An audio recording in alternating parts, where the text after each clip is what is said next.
الجولاني من ريف دمشق. السلام عليكم أخي شامل.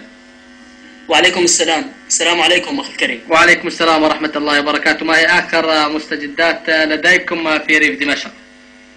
أخي بسم الله الرحمن الرحيم.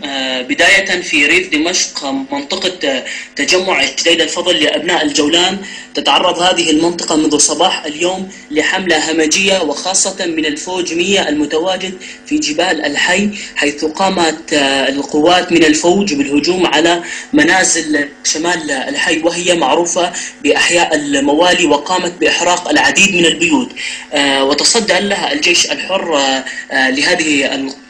وبعد أن ألحقوا فيهم الهزيمة صب النظام وخاصة الفوج المذكور وهو فوج 100 وهو فوج مدفعية موجود في الجبال القريبة من الحي بإلقاء العديد من القذائف. وصلت نسبة القذائف بحد متوسط لما يقارب 30 قذيفة حتى هذه اللحظة، وأغلب القذائف على بيوت المدنيين. هناك حالات عن وجود جرحى حالتهم خطيرة ومتوسطة.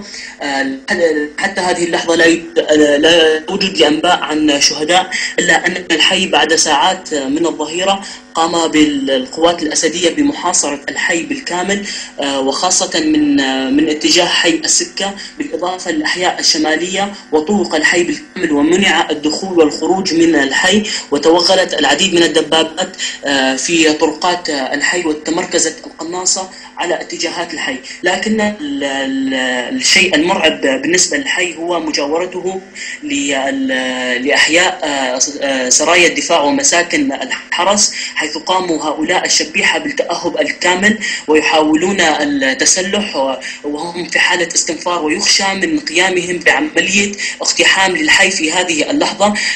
إن الحي يفقد لكل مرتكزات المعيشة في هذه اللحظة، إن التيار الكهربائي مقطوع عن كامل المنطقة، الاتصالات الأرضية والاتصالات الخليوية مقطوعة تماما عن هذه المنطقة، إضافة لحالة رعب من الأهالي، وهناك حالات نزوح شديدة. إن الحي محاصر بالكامل، ويوجد العديد من الجرحى في المساجد والجوامع الموجودة في المنطقة دون أي عناية طبية، إلا ما استغلته التنسيقيات من المواد الطبية البسيطة.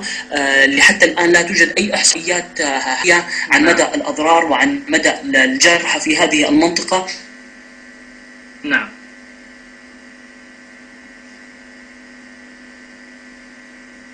لا أسمعك أخي شامل.